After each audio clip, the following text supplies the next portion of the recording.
You are now tuned in to Hits 92.3, where we take great pride in personal expression of one's feelings, thoughts, or ideals. What you're getting ready to hear on this show are the opinions of the hosts and their guests, and they do not reflect the opinions of Hits 92.3 radio station, the brand, management, staff, their respective advertisers, parent companies, or affiliates. Now stay tuned as this show begins in 5, 4, 3, 2, 1.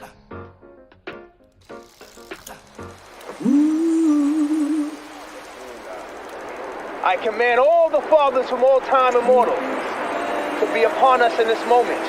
I salute the Father in you, the Father in you, the Father in you, the Father in you, the Father in you, the Father in you, Father in you. We exalt the Holy Father in us so we can align with the Holy Mother, and we can continue the creation.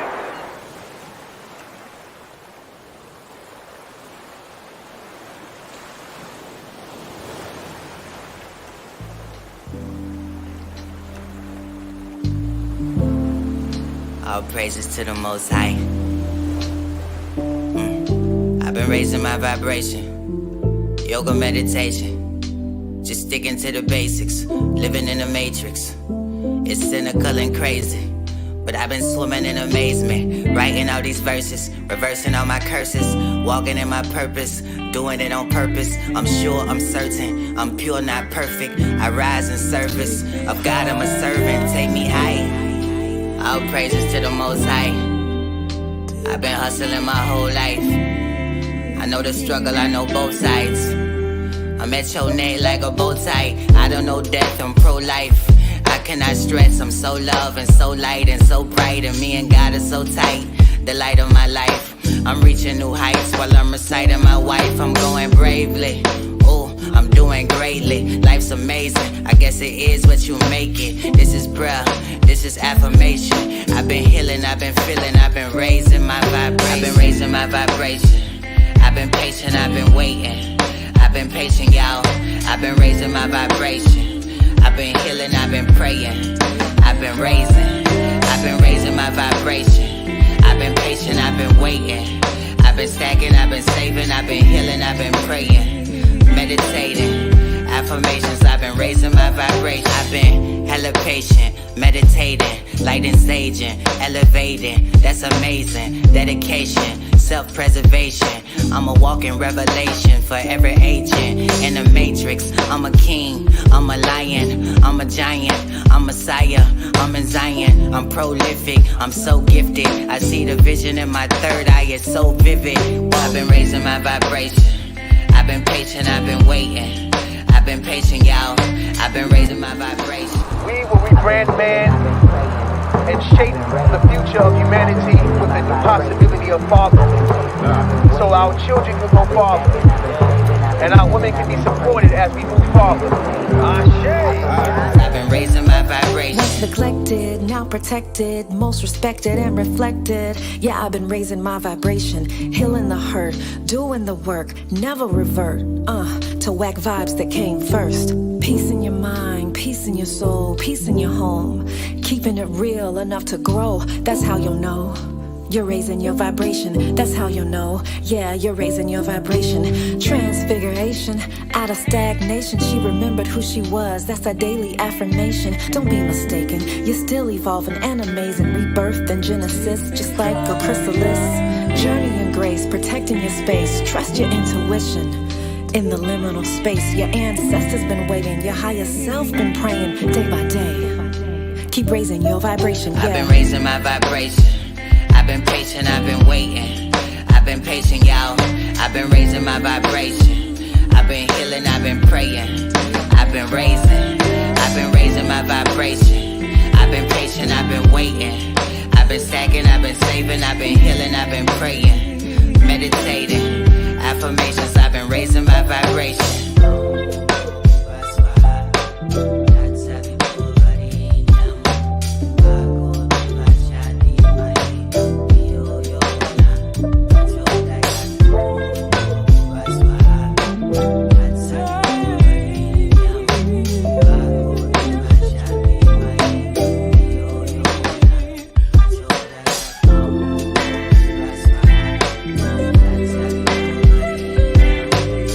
It's been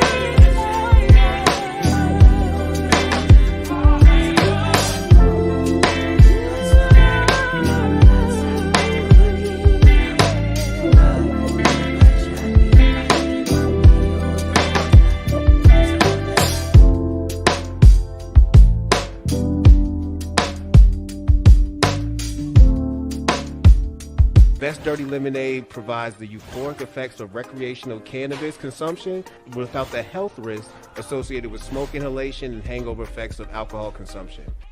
Best Dirty Lemonade offers a fresh, superior taste to the typical THC-infused beverage. Midwest Kids just released a collaboration with Hollister. It's amazing what's possible when everyone has a voice at the table, not just a seat. Seeing is believing. Head to Hollister.com to grab some exclusive merch from Midwest Kids.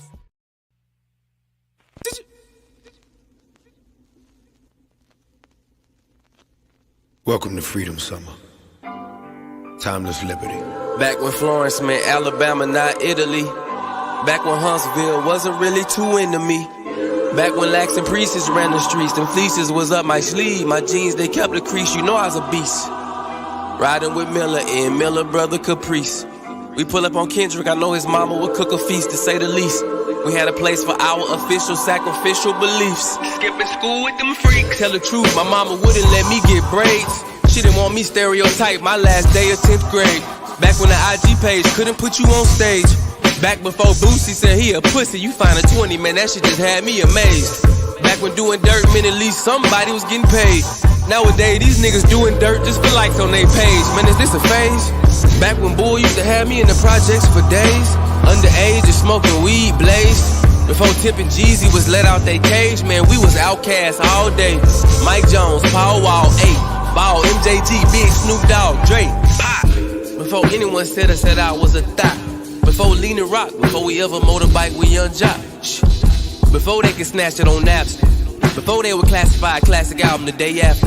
Before Bush had natural disaster and television had caught Kanye giving them backlash for the black African mishappenings. Before skinny jeans was happening. Before Obama picked the cabinet. Before 100K followers was deemed adequate. Before pursuing genuine interest was adamant. These days couldn't fathom it. These days rappers lack talent, passion, and good management. Doing a balancing act on the mannequin. Strict diet, hamburger sandwiches, late night packaging, cannabis, jack boy scrambling, ambulance can't come fast enough. Them second chances don't come, that first one don't pass it up. Talking back before I knew an hourglass could move fast as fuck. I was legit sitting in my room thinking life wasn't adding up. Would I be young forever? Would I die standing up? Keep on living, young nigga, keep on living. The only cure for the struggle is just the hustle. Just left the coldest winter, please welcome the freedom summer. We free of pain, pride, and depression. Self-esteem and depression. Free of whack rappers disrespecting the legends. Free of ads and dimensions. Free of fake news. Free of them tiki torch, all-right shit-faced bastards. Free of being scared of the rapture. You ain't right with God, you better get right. We watching out for midnight, that's 12. And we ain't even doing nothing wrong, and that's what's wrong. We freeing ourselves, and that won't take long. Be yourself, love yourself, embrace the OGs. Respect the CEO to the manager to security to the janitor. One love, easy. Freedom, freedom, freedom, freedom, freedom, freedom.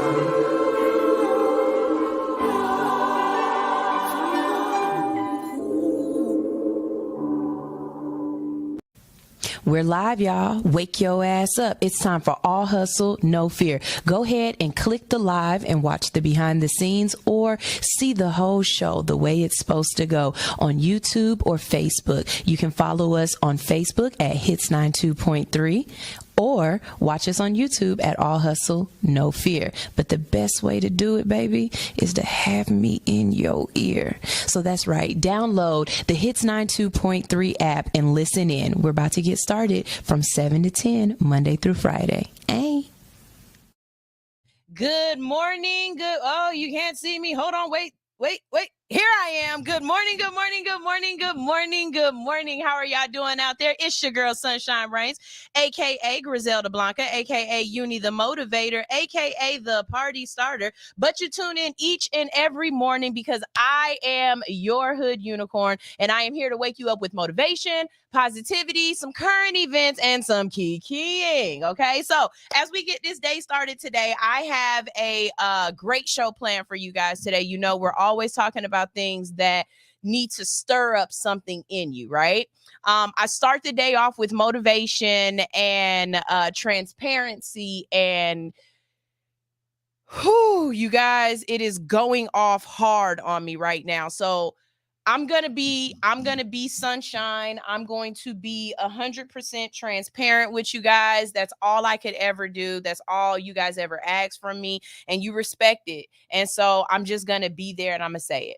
A couple of weeks I came on and I told you I had lost a friend suddenly. Well, on Monday I got a phone call and I lost my mentor suddenly. And when I say suddenly, I mean these are men that are under the age of 45 that just did not wake up again. I have no problem being honest with y'all and being real and just saying I am going through some things right now. You know what I mean? My mortality is really sitting this feeling of I have something that God wants me to do, but I think I'm running out of time to be able to get it accomplished. I've told you guys a couple of times, my goal, what is in my heart, is to leave my footsteps, not in the sand, but in platinum and gold. I want years and years after I'm gone to still be remembered for the things that I did while I was here. And this show is part of it. The things that I do outside my life is part of it. But you know, mortality and just the feeling of giving, if you have a giving heart, a giving spirit, and it's something that you want to give, this weird feeling of I don't have it to give it to you yet is what I'm going through.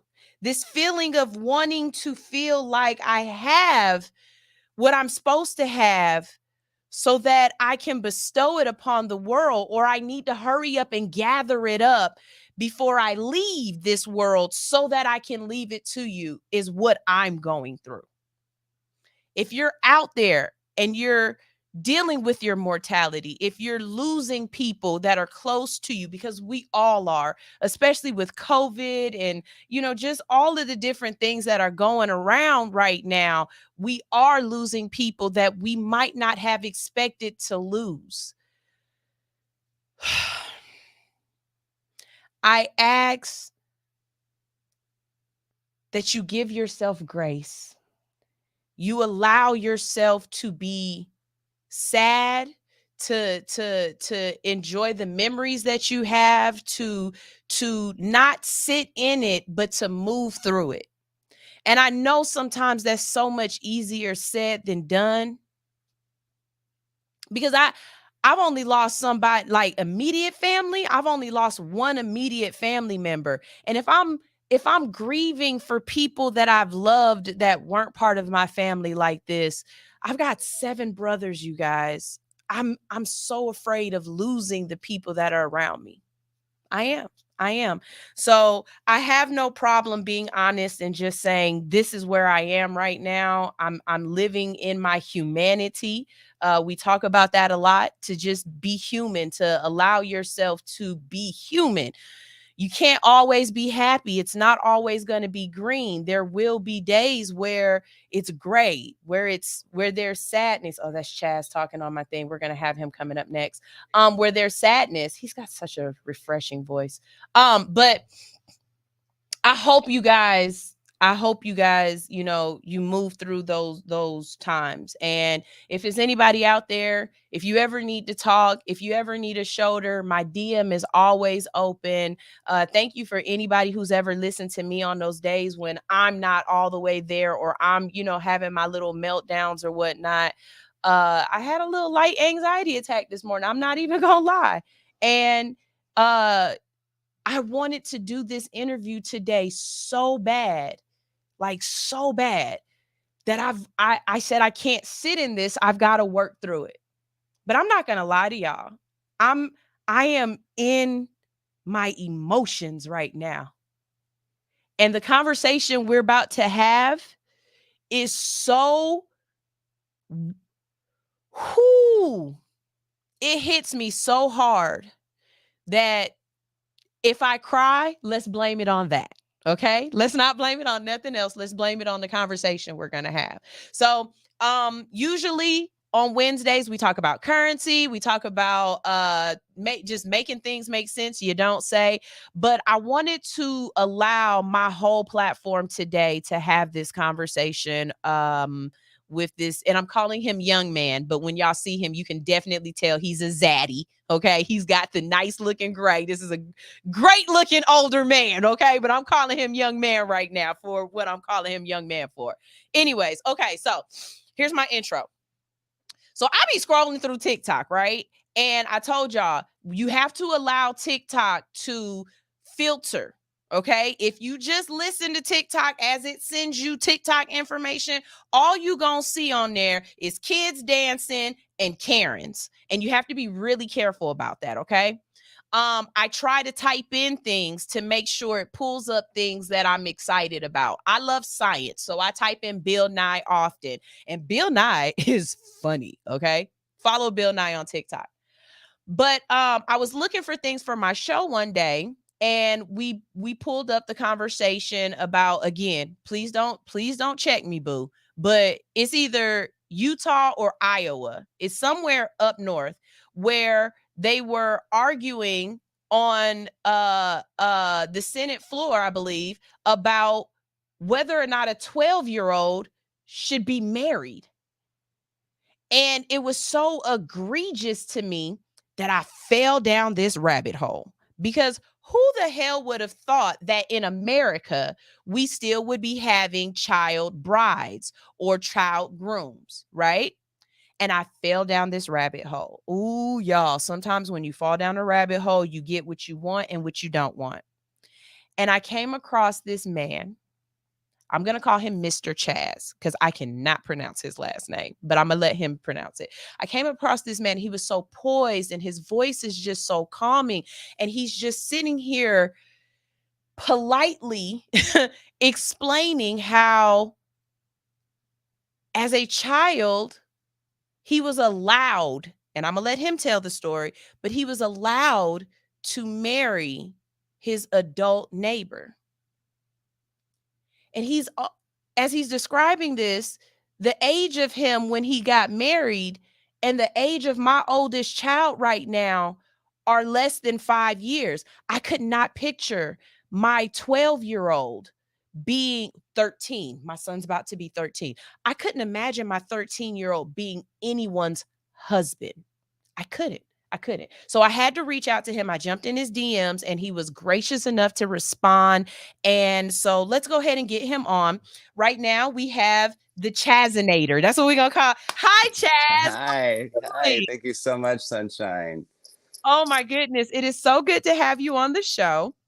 Thank you. It's great to be here. I have been following you now for a couple of months and just really watching your story and really listening to you. First of all, before you say anything, I just want to say I'm glad that you got on the other side of such a heavy heart, of such a heavy heart story. Let's call it that. So let's let you introduce yourself to the people, Chaz. Tell everybody who you are and give them a little bit of your story. Let's get into this.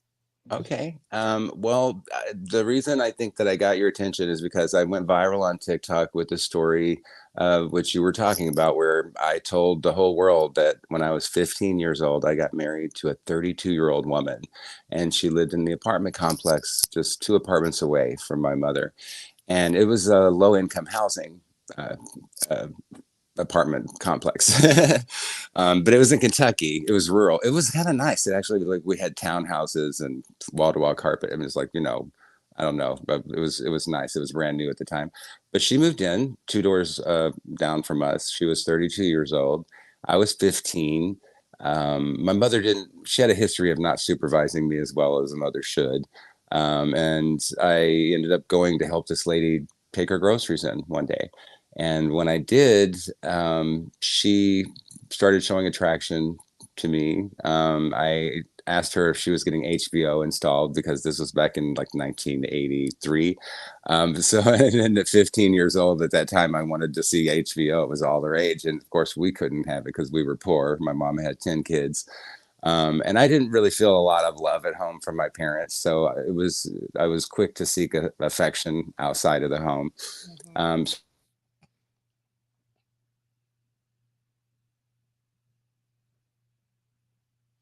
with cocktails and peanuts and later molestation.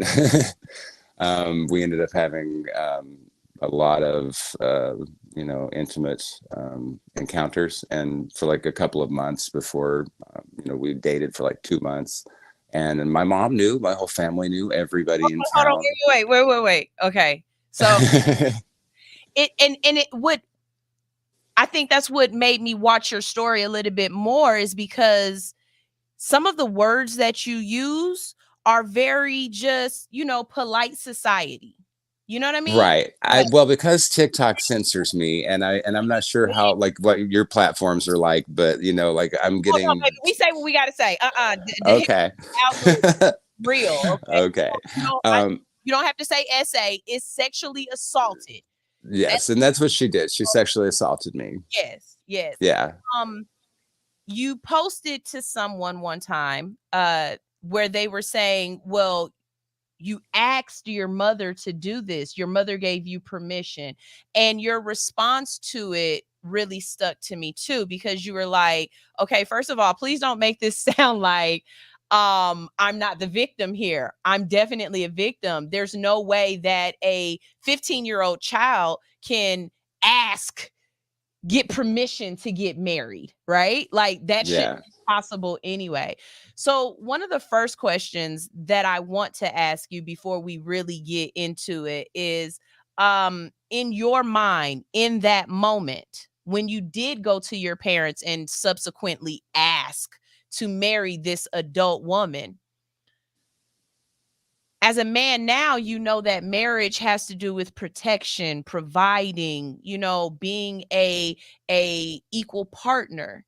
Did you feel as though you were going to be able to give this woman that? Was that the thought process, or was it more so you just found comfort in her and you wanted to be away from 10 kids, 9 other kids, and you know what I mean? Like Yeah.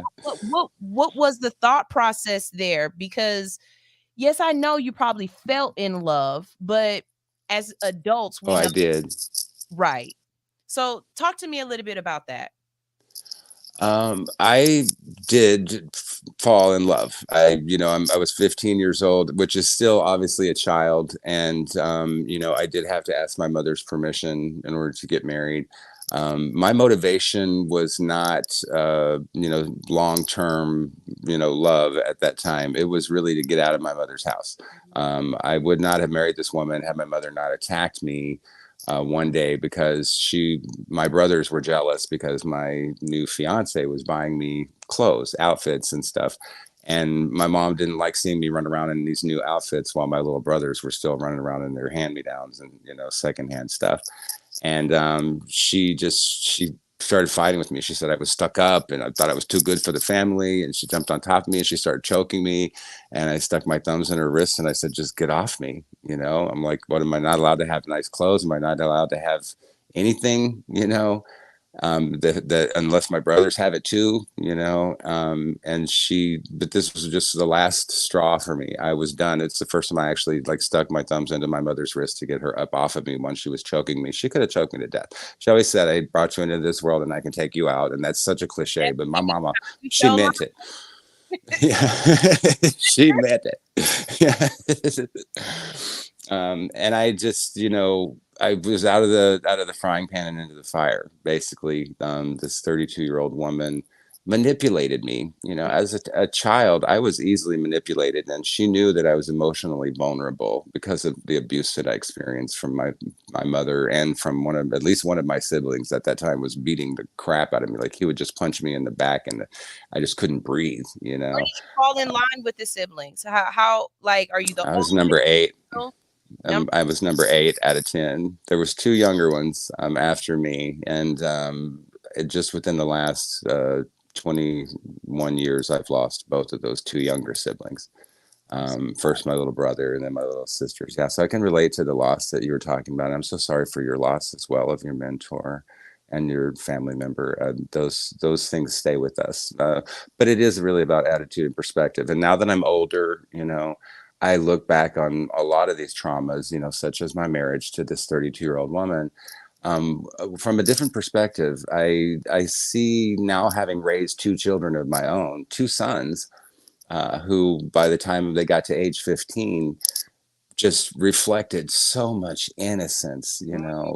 They're just children, for Like, goodness you want sakes. to Like, still wear light up shoes. You know what I mean? Like, right. Yeah. I thought I was a you know, grown up at 15, but I wasn't. I wasn't grown up enough to consent to a full blown marriage, which comes with, a lot of rights and responsibilities, but, like over 1,049 legal, issues as well, like that it addresses. So, I really did not know what I was getting myself into at that time. But by the way, it was Missouri, only because I follow this so closely, where the Republican where he was talking senator, about it.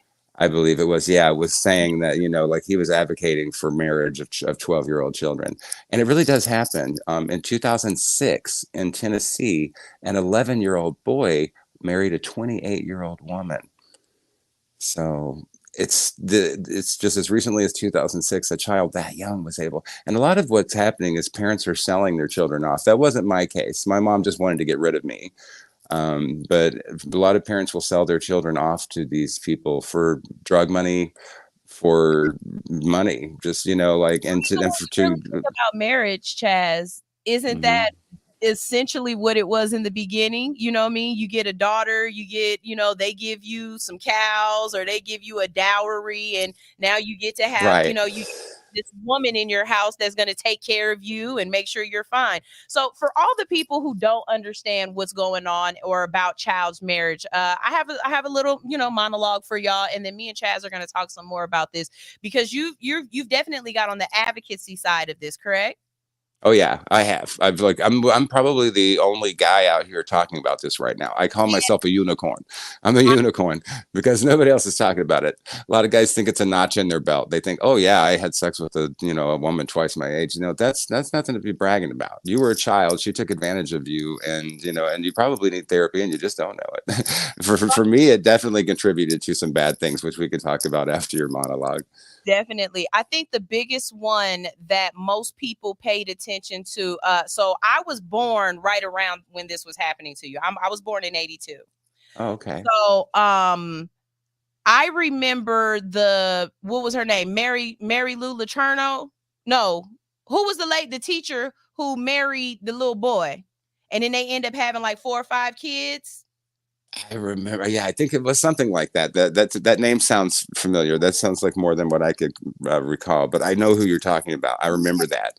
That was Yeah. that was the first time that I realized that it could be flipped. Like, it wasn't Right. just, Always just men marrying little girls. There's yeah, actually grown women out there who will marry a young boy as well. yeah. Yeah, and it's not as common, but I think but it's a part of the big issue, and I think that's why every voice should be heard. And I'm just a minority as far as my gender, but definitely I think it's more prevalent in men than we let on. It's just what you said earlier. It's that they don't talk about it. you know what I mean? I think a lot Yes. more women, when we have those conversations with our boyfriends and we're getting to know them and we're asking questions like, well, how old are you the first time you had sex?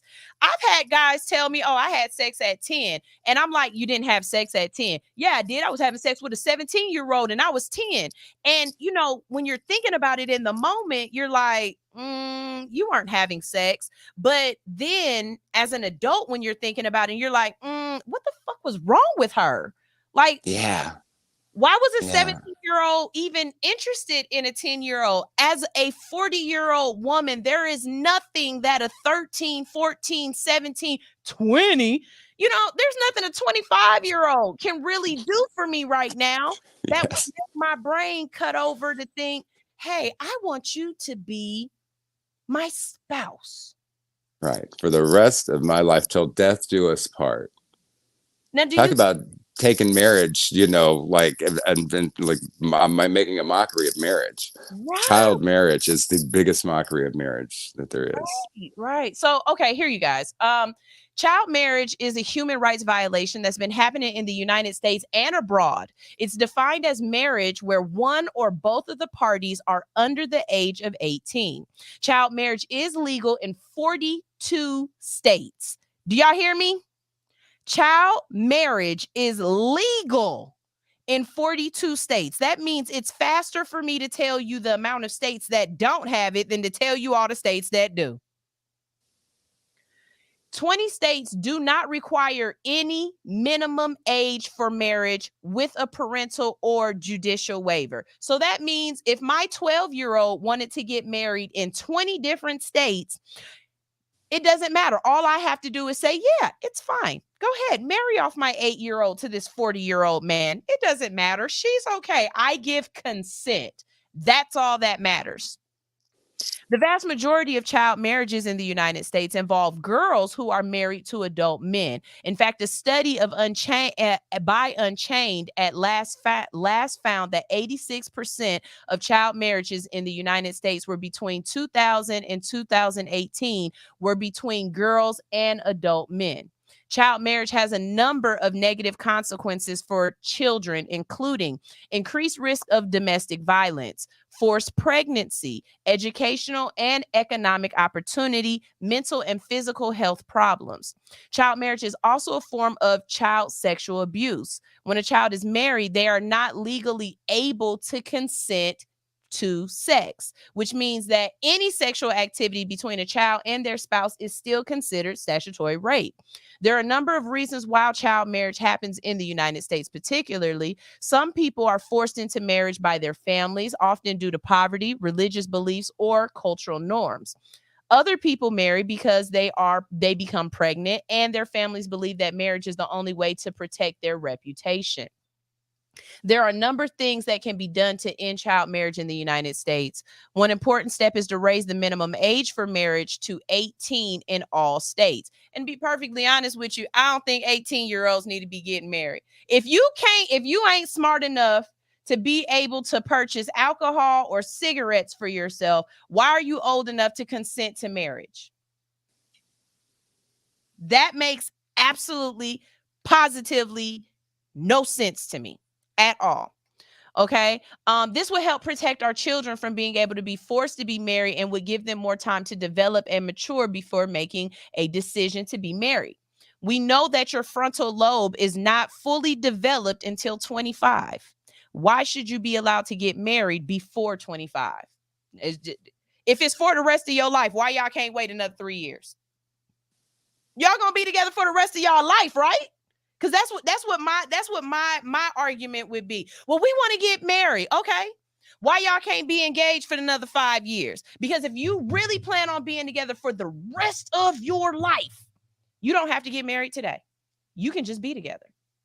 Another important step to educate families about and communities about the dangers of child marriage is including raising the awareness of the legal consequences of child marriages as the health and social consequences for these people. We must work to change the cultural norms that support child marriage. This includes challenging the belief that marriage is the only way to protect a girl's reputation or to provide for her future. Child marriage is a serious problem in the United States, and we must work together to end this practice and protect the rights of these children. So here are some particular statements just about boy victims and child marriage in general, because we have Chaz on here. Globally, the prevalence of child marriage among boys is just 1/6 of that among girls. So that means 1 in 6 kids that gets married will be a boy. Okay. A boy will 1 in 6. I know that doesn't sound like a lot, but on a large scale, it becomes an epidemic, you guys. However, there's still an estimated 115 million boys and men around the world who were married as children. The causes of child marriage for boys are similar to those of girls, that include poverty, lack of education, gender inequality, and culture norms. Child marriage has a number of consequences that are negative for boys, including increased risk of early fatherhood, limited educational and economic opportunities, mental health and physical problems, risk of exploitation and abuse. And we need to think about intervention when it comes to these things, people. There are a number of interventions that can be used to prevent child marriage for boys and girls, including, like I said, raising the minimum age, educating families and communities about the danger of child marriage, providing economic opportunities for family, and challenging cultural norms that support child marriage. It is important to remember that this is a violation of rights for both boys and girls, okay? We have to protect these children. Chaz, did you have Yes, any ma'am. children with this young lady? With this I grown ass woman? Did you have right. any children with her? I did not. She had two children though when we met, and they were both girls. They were 6 and 8 years old, and I was the stepfather, and they called me daddy. They had a father, and they would go visit their father like every other weekend. But these young girls, and I'm 15 years old, and I'm being called daddy in public everywhere I go by like a 6 and 8 year old girl's sisters. And that they were precious children. They were innocent. They were sweet, and they had no idea that what their mother was doing was wrong. It was just normalized. I think my family just kind of, accepted it like at the time, because they thought, well, he's big enough to do what he wants to do. None of my siblings stayed in my mom's house beyond the age of 15. Her abuse either pushed us out, or the foster care system took us, well, not in my case, but in others, um, they married young. I have at least two other siblings who got married before they were 15. So it was not uncommon. And it's, back in the South in the 80s, this was actually much more typical than I think a lot of people think. But I like the numbers that you were putting out there, like 1 in 6 doesn't seem like a lot until you realize the cumulative effect of that, and the how many people were affected, and so we are very underrepresented. And people say, well, what kind of harm could it do? Well, the financial harm, the educational harm that it did to me. Did you finish high school? I didn't finish high school until I was 21. I actually had to graduate from an external program in upstate New York, which is similar to the GED, but I actually got a high school diploma for my efforts there. So I have my name on a diploma, but it took me all those years to do it. I had to make it a priority. It was, I wasn't going to be able to just finish out my even my freshman year when I was, because I had failed the 7th grade and I had to take it over again. And by the time that it was time for 9th grade, I was married, and they didn't even want to let me into the school. But I think they had to, but then I couldn't afford the books because of financially, I was working in tobacco.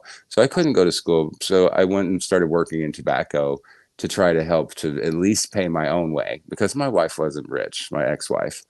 And I didn't want to just mooch off of her either. I wanted to be the man. Hold on, wait. Because see, that dynamic right there is one of the reasons why I'm wondering why she would want to get into that situation at 14, 15. I was a scrub. I had nothing. You're not able to work. You're not able to provide for her. So yeah, what was her requirement? Motivation. Yeah. What was her sex? It was just the sex. It was her whole thing was just to have a sex toy that she could just abuse whatever she wanted to, and whether I wanted it or not. And if I didn't want it, then I would be verbally abused and harassed. It was a mind game with her. As the marriage went on, it lasted almost a year. She could be verbally abusive, and she was jealous as hell. I couldn't look at anybody else, especially another woman, or a girl, even compliment somebody's hair or anything without her just snapping on me. Like, she just wanted someone to control. And it almost felt like sometimes like she was like my mother, and just another abusive woman trying to control me, and it was painful at times. Like literally, I would be raw. She would like 5 times a day. She wanted to have intercourse, and it was more than I could handle. I was just a child. How is I she? didn't understand that world. Oh God, Chaz. Oh, I said I wasn't gonna cry listening to you talk about this, but Jesus, like it's so disheartening because okay, so I believe I heard you say something one time where you said you ran away and they brought you back to her. Yes, yeah. When you're married and you're a minor, the basically your spouse becomes your guardian at that point. Legally, you cannot escape from that person. And I one night I took an overdose of a bunch of her pills from the medicine cabinet, and I guess I don't remember, but I must have left the apartment at some point. I have no recollection of this. Like I'm like wandering the streets, stoned on these pills, which was mostly Valium and tetracycline. I didn't know what the hell tetracycline was. Apparently, it cleared my skin up pretty good over the course of the next few weeks. Yeah, but like, so I have to put some comedy in here because it's a hard story to tell, right? But they found me, like the cops found me, and I was over by a graveyard, like a mile and a half away from my house or something, and they just brought me back to her, and they didn't realize like she was the reason that I did this. She was the reason that I left, and I didn't even tell them that I had taken an overdose because by the time that I like was consciously aware, had my first memories after taking the pills seemed to be being back at the apartment with the cops, and her saying everything's going to be okay, and me not going to the doctor or wanting to get my stomach pumped or anything like that because I thought I had taken a lethal dose of something and I wanted it to still work. Like if I'm coming back here, then like I don't want to wake up with you in the morning. And I just the next day I left and I ended up going to a halfway house. Like I realized that I couldn't stay there with her anymore. And the halfway house was a horrible place. It was recommended by one of my friend's mothers. It was a religious place, as this old building in Louisville, Kentucky, with a woman who called herself Earth Mother, and it was such a cult. And she was cramming her religion down my throat. And we didn't have electricity in the building. It was a charity. We were like going to Indiana, working on a farm. Like I did everything I could to try to get away from my wife. But then when I left the halfway house, I had nowhere else to go. So I ended up going back to my wife, and then I felt like I was the problem. It was me, you know. And by the time I got back, I realized she had been cheating on me, you know. I want you a hug so bad. Oh, thank you. You're sweet. I appreciate anybody who takes the time to listen to my stories, because I held this in for so long, and like as you say, like men just we kind of normalize this kind of thing. We want to feel like that, it's a notch in our belt. Oh, I was married to a 32-year-old woman, and that's how other men make us feel.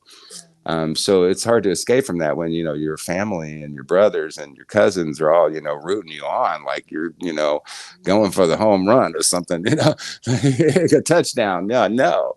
They don't know the depths of what it's like to be living in a domestically abusive relationship with a person who is older than you, who can manipulate you, and who, can prevent you from getting an education and earning your own income and independence. And realizing that at an early age that, you were trapped, and that every time you tried to leave, you got brought back. And so I have to go to a quick commercial break real quick, and okay. I'm going to play a quick song or whatnot and come back. But when I get back, I would like to know as you've been advocating for this, what are your thoughts about what we're doing here in the States compared to other countries? Do you think it's worse in other countries? Do you think how do you think we're handling this here in the United States? What we can do to move forward? I have some resources here to let people know how they can get in contact with different people if they need some advocacy. But I'm also very curious as to how you see the difference between boys and girls being married. If you feel as though there's a difference within it. Because for me, I think the thing that stood out the most, like really, really stood out the most, was when like we were saying, the guy on the Senate floor, when he was like, well, I know somebody who was 12 who got married and they're still married. And in my mind, I'm thinking that's not necessarily that's a great thing.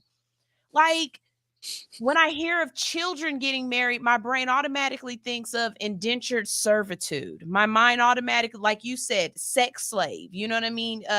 Just, I don't understand how an adult who remembers being a child can say that, no, this is okay. No, there's nothing wrong with this. This makes sense. I don't get that. It's very color purplish, It's very, you got to go over here and be with him because I can't take care of you no more. And just go over here and take care of this old man. It's really, it sucks the air out of you. It does. Yeah. So I'm going to go ahead and play this quick commercial break. We're going to make a little bit of change real quick because, that's how we make money in radio. But we're going to be right back. If you are enjoying the conversation or if you have any questions for Chaz, please go ahead and drop them in the comment section and we'll go ahead and ask him some questions. You can also follow him on TikTok at Chaz O Nader, right? Chaz O Nader. That's right. Yeah, Chaz O Nader. Listen, if you need help with your succulents, I got a brown thumb. But Chaz got a lot of plants out there, and he been doing some great things with some plants in his gardens and stuff. Okay, so his page is not just about advocacy for child marriage. He has a very well-rounded page. Okay, you guys. So please go follow him.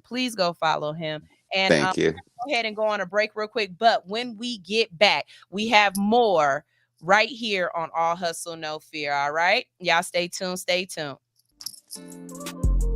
In the Midwest, nothing is given, everything is earned.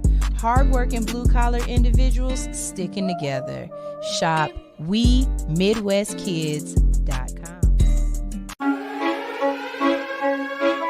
I'm from the west side, little nigga. Trill did it again. Bankhead to be exact. Yeah. West side, Bankhead, born home, gotta know the bricks with me. Young nigga run the city, and I got LO with me. Get the bag, fuck the bitch, you push your phone wheels all through the city. We done came a long way from them dirty dishes. LO showed the whole city how to get it. Everything y'all did, best believe we done been did. 10-toe, can't hold, Bankhead, name place that we can't go. Born home, stand up for the king, shit, gon' throw your L's up. Built, not bought, G-Code, young low going, beast mode. Still got a thing for free codes, took his whole like repo. Low ran the base like Nino. West side Al Pacino. Niggas really wanna be low, but they could never really see low. Ain't I fresh as hell? Betcha put a head under this Gucci belt. I can show you something different, I can show you something real. She gon' know the difference, it won't be that hard to tell. I'm from the bridge. I was raised up in the trenches. I cover hard times with a hard life. I was raised up to get it. They know. Need to step aside and get with it. I'm still the king up in my city. Ain't no place out in these streets I can't go. They know.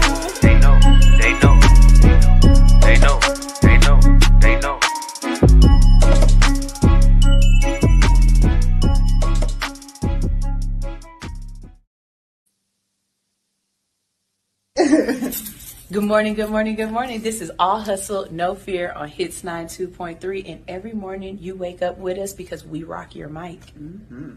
How big is your mic, Sunshine? Big enough to interview you with.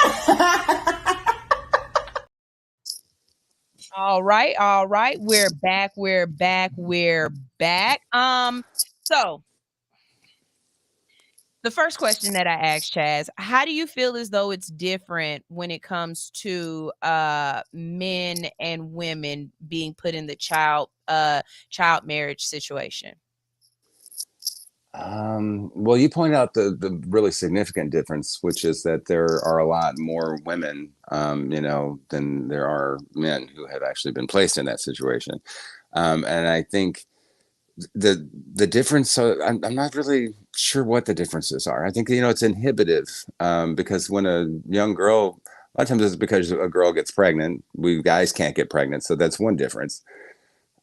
Being pregnant at such an early age is a very manipulative tactic that a lot of older men will do to younger women that they can't get away with us, or women can't do to us. Men, like, I could escape from my marriage easier because I didn't have to deal with a custody battle. So I think that's one of the differences is, women they get trapped in these marriages because they had children and it was normalized, and this is the father of their child. So I was fortunate, as a man. I think we're more fortunate in that respect, that we're not gonna, of course, but if a man does get a woman pregnant, but my ex-wife had her tubes tied. And a lot of the older women are, manipulative enough to know that, like, they're not going to get pregnant by you because you're just a toy, and they don't want you to really raise children, with them. And that's my experience. A lot of men do. They want someone to raise their children. Like you said, color purple. Yeah. They want you to come in and raise their last wife's children. Right. They just want a babysitter and a cook and a housekeeper, and a sex toy. And it's just a shame.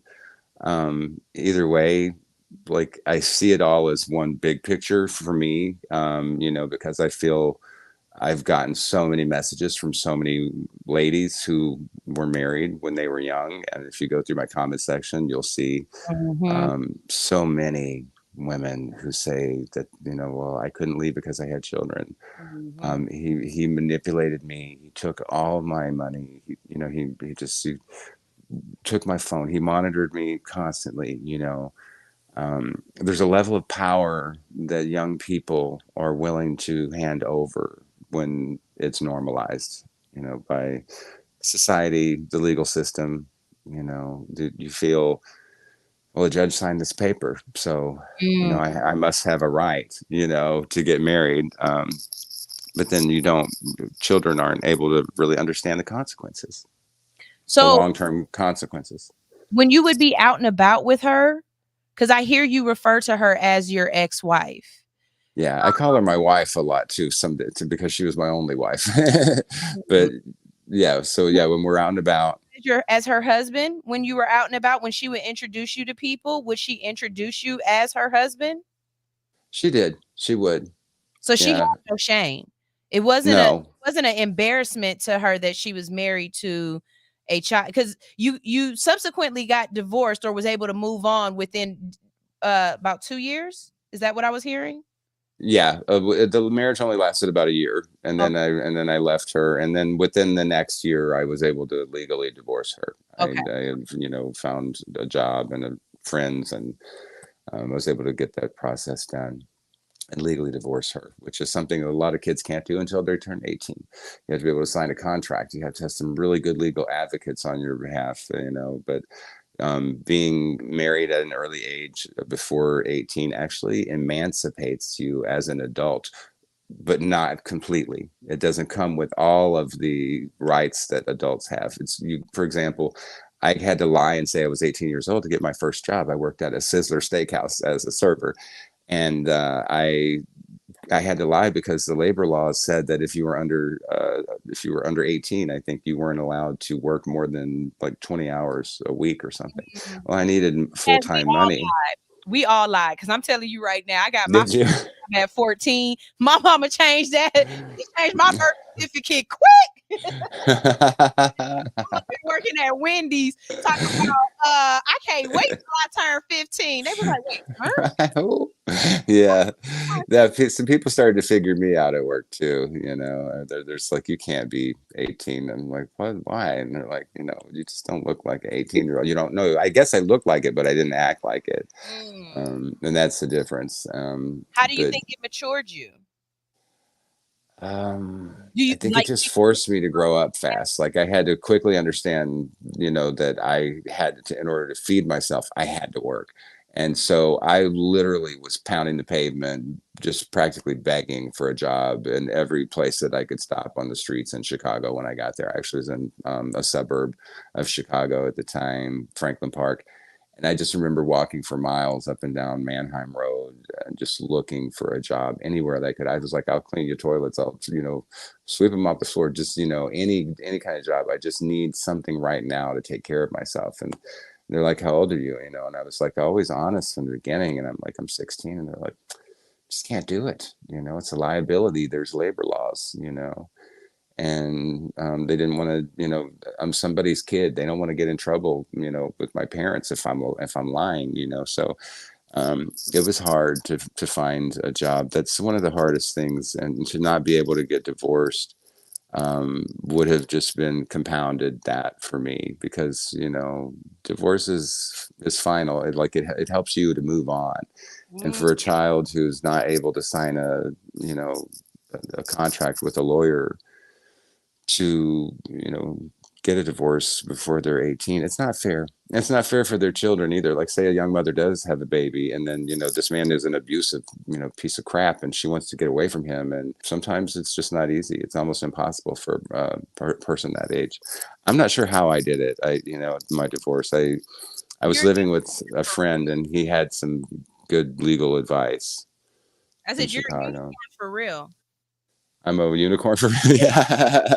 I guess I am. I really, yeah. I don't find anybody else online, any other guys online talking about this, and I wish that they would, because if there's that many of us out there across the world, and I don't think I've even gotten a comment from anybody on my page saying that they got married when they were younger, a guy.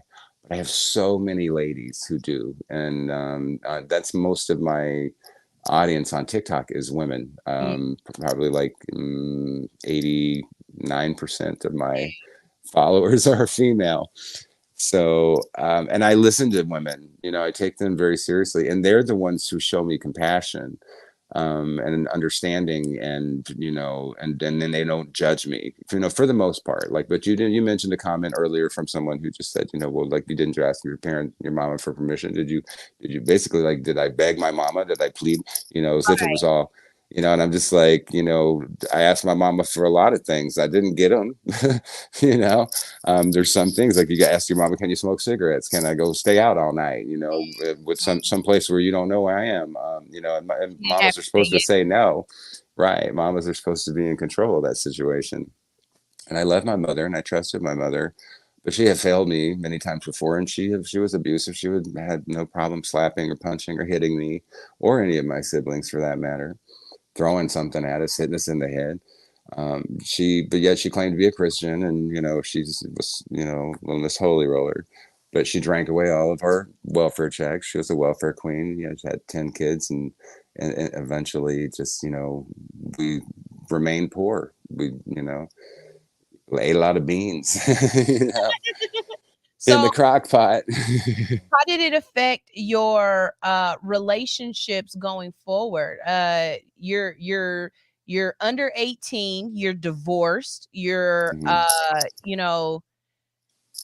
how was that for you? How did you make sure that you had healthy relationships with women in the future? Because I know your status. I'm not going to release your status. That's up to you. You know what I'm saying? Yeah. Well, I don't think your broadcast is about, my, orientation or anything like that, but I can talk about, with anything you want, and I'm an advocate for equality for all people.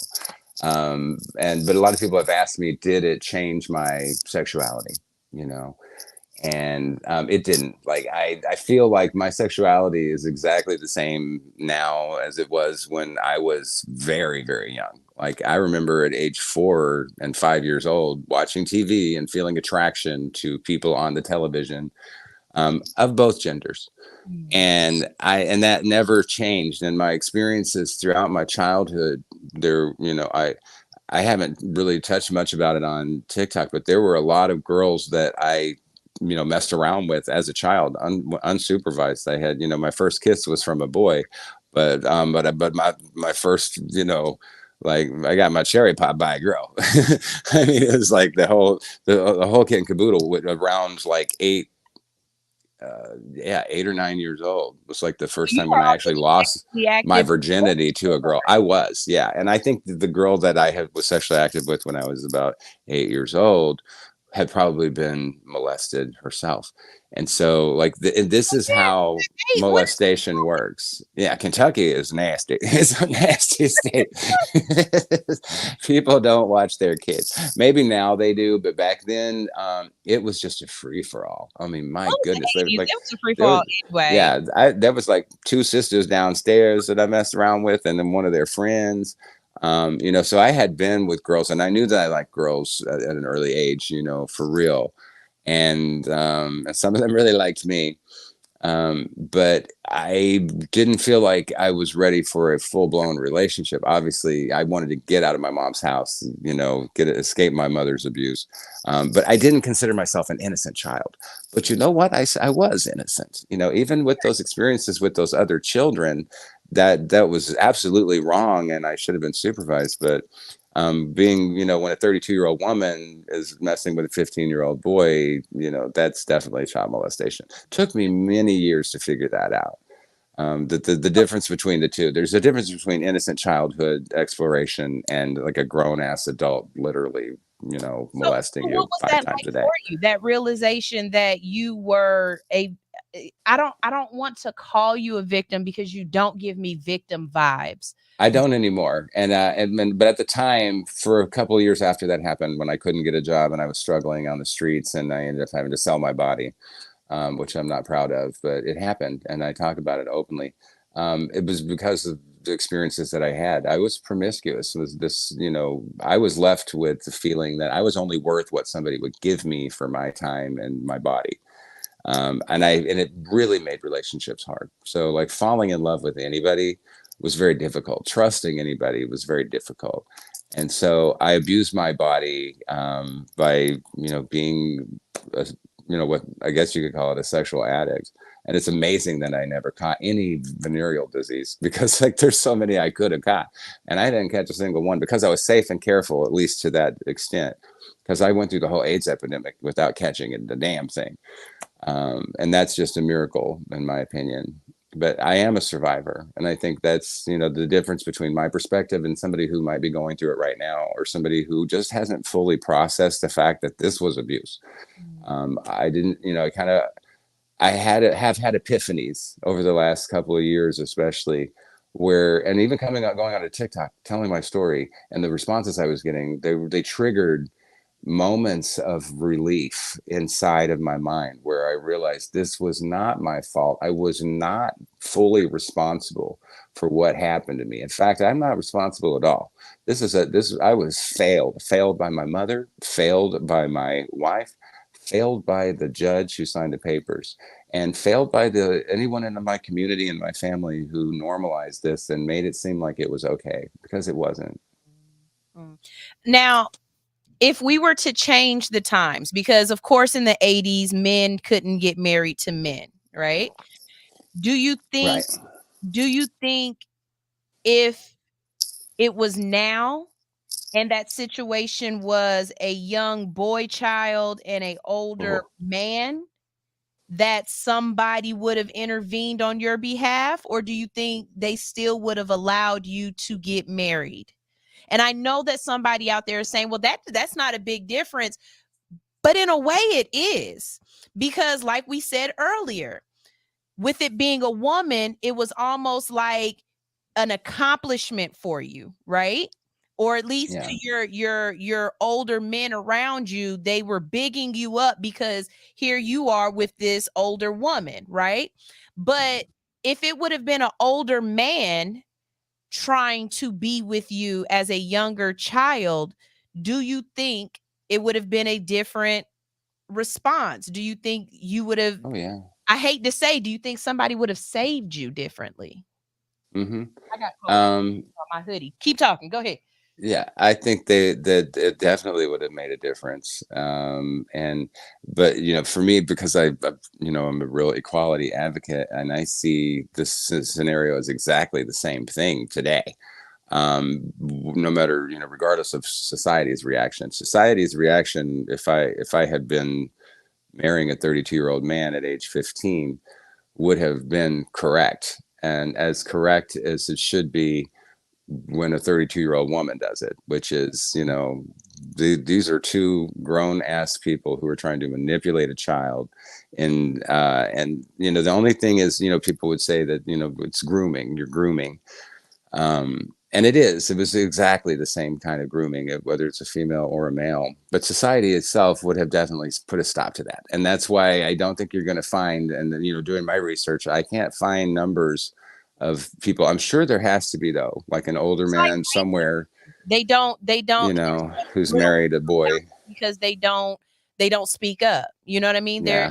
I don't think people really understood that a man could get raped until Law and Order SVU. I know that sounds real crazy, but I think a big part of society learned a lot about SA culture because of Law and Order. And I remember the episode that let me know that men could get raped. And it was an episode where the guy he was absolutely positively upset, and he was like, I did not want to get I want to use the correct terms. Basically, he said he didn't want to get hard, but she was messing with him and it happened. And then she mounted him and he didn't want to do anything. And his thing was, if I was to say no, they would have called me gay. Or if I would have turned it down or whatever, there would have been so much backlash. So I just let it happen. And of course, there's Mariska Hargitay, and she's like, no, that's called rape, sir. If you didn't want to do it, it don't matter what happened to your genitals. You didn't want to do it. She should have respected that. And I think until we have more conversations like this, where more people understand what happened to them, I think there are a lot of men out there who don't they're not going to say, oh, I was, a victim, because they don't see that they were a victim.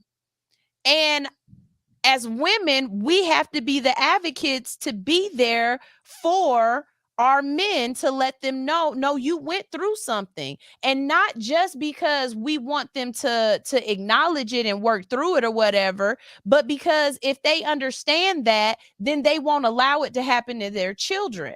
And what I mean by that is, if my son comes to me and tells me he's dating a 25-year-old woman or a 35-year-old woman, I'm shutting that shit down.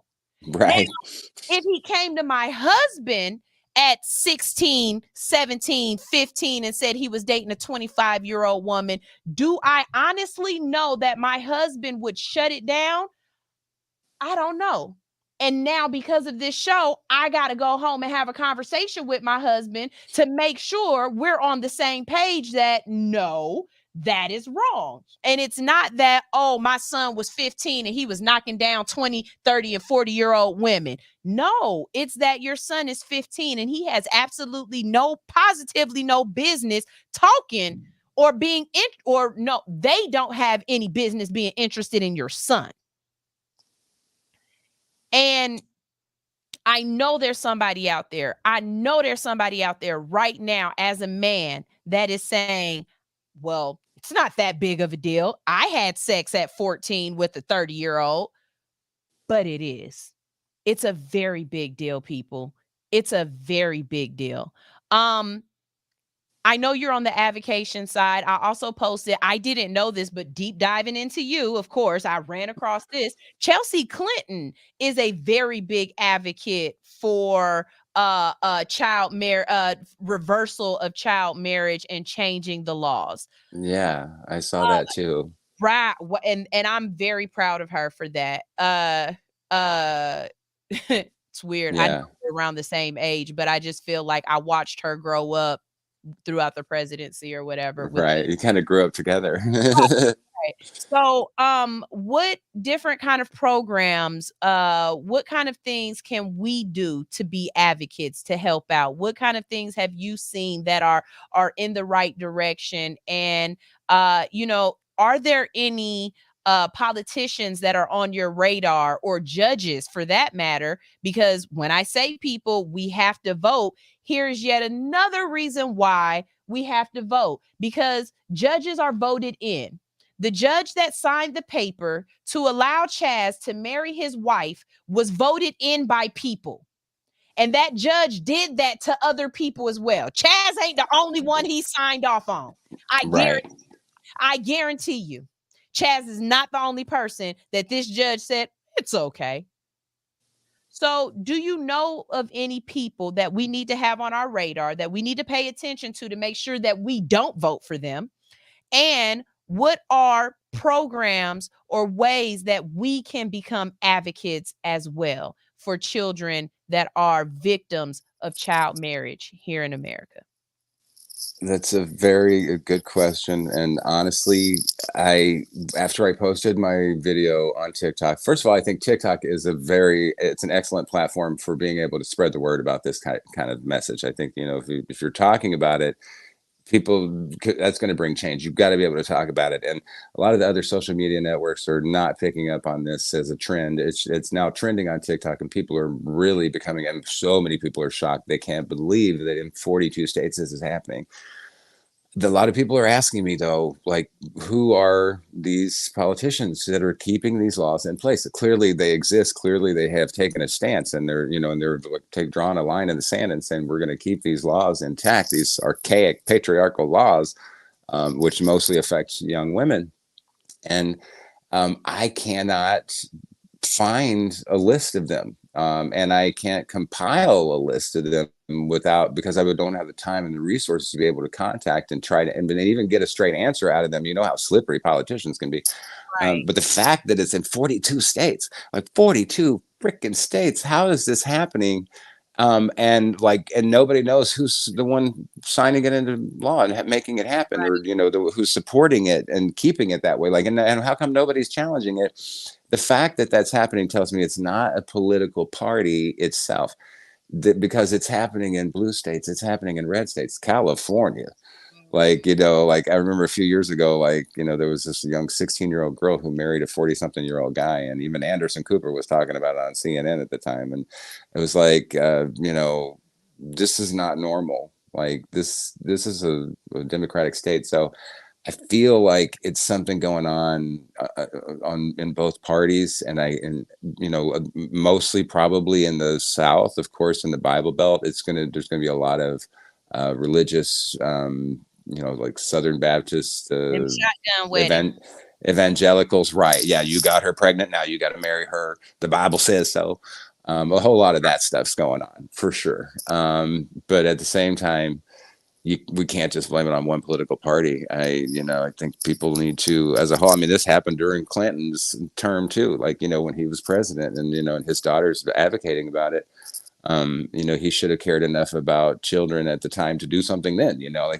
We need presidents to talk about this. We need real leaders, and candidates to make it an issue, and because I don't think this is a divisive issue. I think it's something that most of us can agree on, regardless of your party preference or even your religion. That a child is a child, and their innocence should remain as intact as possible, and that we as adults are responsible to protect that, and that we are failing them when we enable laws to exist which allow adults to marry them. I think we just don't acknowledge the damage that causes, male or female. And I think that until we do, I feel like it's like a secret society, it's like some conspiracy theory or something, because back in Rome, how they used to have the what did they call them? Not lady boys. That's Thailand.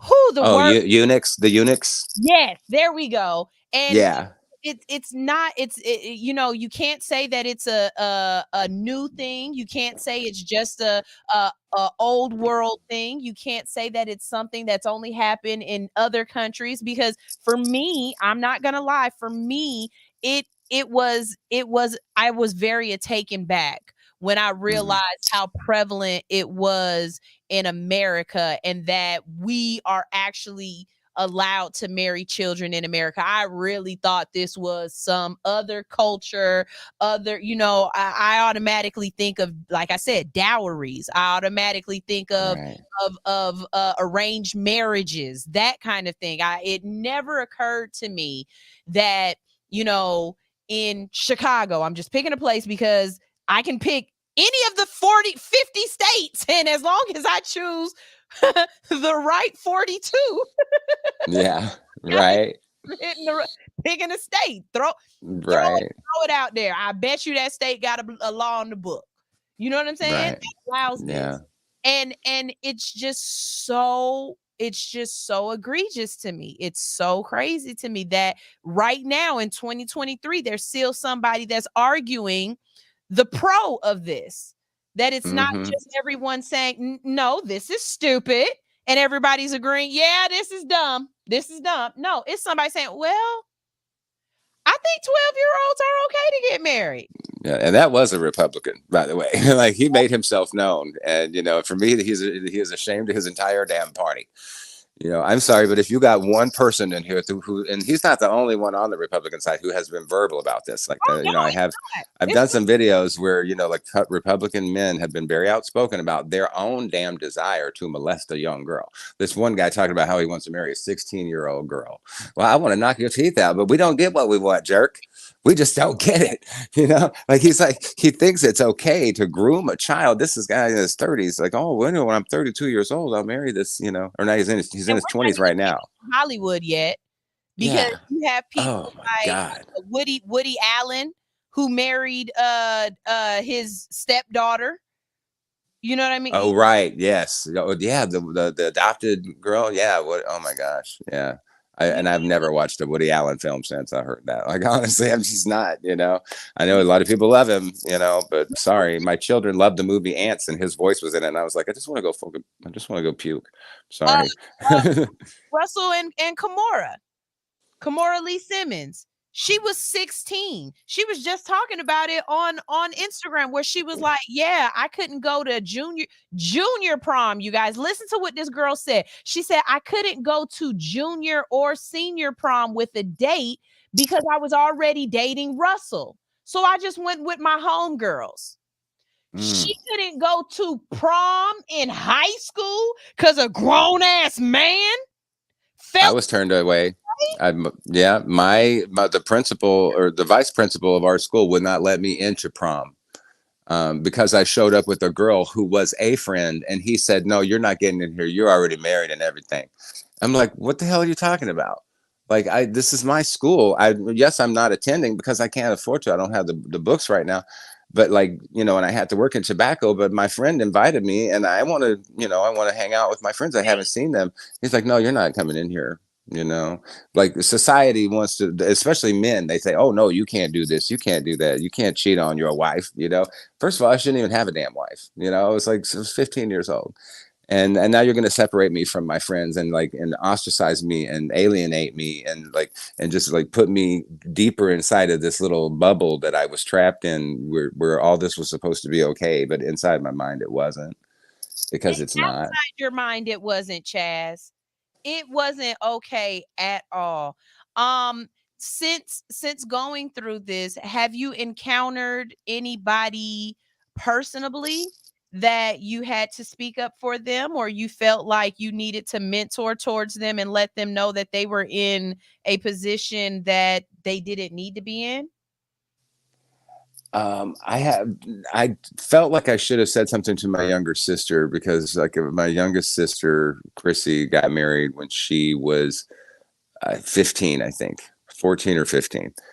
And her husband was 26 years old. And I was seeing this pattern, and I think I wrote on my computer in a word processor, and this is a story I have never told anyone before publicly, but I wrote in a word processor at the time on my computer this whole message to my brother William, explaining what I thought about my sister's marriage as a parallel to my own.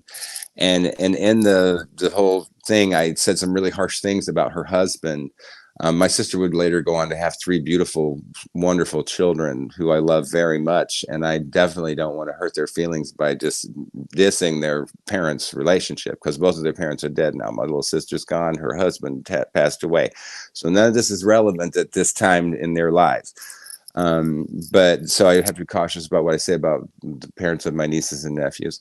But I at the time was so angry. I was furious that my mother would allow my sister to marry a man that old at such a young age, and to, after, like, she learned nothing from my experience or one of my other siblings before me. And I did not have the guts to tell my sister, because I loved her so much, and I also knew, coming from my own perspective at the time, that at that age you can't tell them anything. Like this person believes they're in love. They've been manipulated by this adult to believe that this is a real relationship that's okay, and so they will defend that relationship, and they will turn against you. You can lose your sibling or your friend or any loved one if you tell them, look, you're only 16 or 17 years old. This marriage is never going to work out. You should, like, what are you doing here? Like, if you need some help, come to me. I can help you with this. You'll be rejected by that person. They will tell you, no, I love this person. This is my marriage and I'm happy. Because they don't know any different. They don't know any better. All we've known is, abuse. Many of us, that's why we, are so quick to get married at such an early age, because we want to escape from the abuse that we were in. But so many times we end up jumping right into a more abusive situation. They don't listen. My sister wouldn't listen. I gave her my computer, and I didn't erase my hard drive or reset or clean anything. And she got that letter she read the letter that I had written to my brother, and she knew exactly how I felt. And my sister did not talk to me for 6 months after that. She said, you basically just called my husband a child molester. And I said, well, honey, if the shoe fits, and it tears families apart. It can tear families apart, because I think that's one of the reasons why maybe it seems more socially acceptable than it was, is because some people didn't speak out. I have one sister. I remember a sister who lives in Missouri, who I think she had talked to my mom on the phone about this before I got married. And she was very adamant with my mother that this was a bad idea. And I think she might have been the only person who really spoke up, and that I can remember, and said, just don't let him do this, Mom. What's wrong with you? But my mom didn't listen to her. And, I was Mr. Sassy Pants. I thought I knew what the hell I was doing, But my mom had a 6th grade education. Maybe I did convince her that this was okay. But it wasn't, just wasn't. There's a lot of factors involved, but for sure, like if we change the laws, and if we out every single person who is responsible for these laws, and then for this that's still happening, and every single person who marries a child, for goodness sakes, put those people out there. They should be on the damn sex registry, the sex offender registry. But show everyone who applies for a license to marry a child under 18, any grown adult person over 21, or It need to be a public announcement. Right. Let everybody know. They used to do it back in the day whenever they caught gay guys, and like doing stuff in the parking lot. Oh no, we're gonna, like, this gay guy got, entrapped in the bathroom by a cop. Let's go tell the whole world and ruin his marriage and his family. But they won't do it to men who marry children, and then that's one of the problems that we have in society today, is that we're so worried about drag queens and what kind of costume another person is wearing, that we can't see the costume that the predators are wearing. And a lot of times they're wearing frocks in the Catholic Church. They're the preacher at the podium. They're the youth pastor. Before I got married to my wife at age 12 years old, I was molested by a 40-year-old man.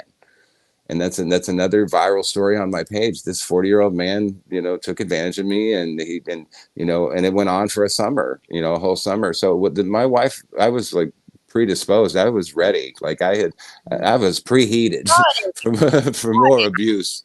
Oh, she definitely saw it in you. She definitely saw it in you. So, one argument that has been going on around a lot right now, and I just want to get your take on it.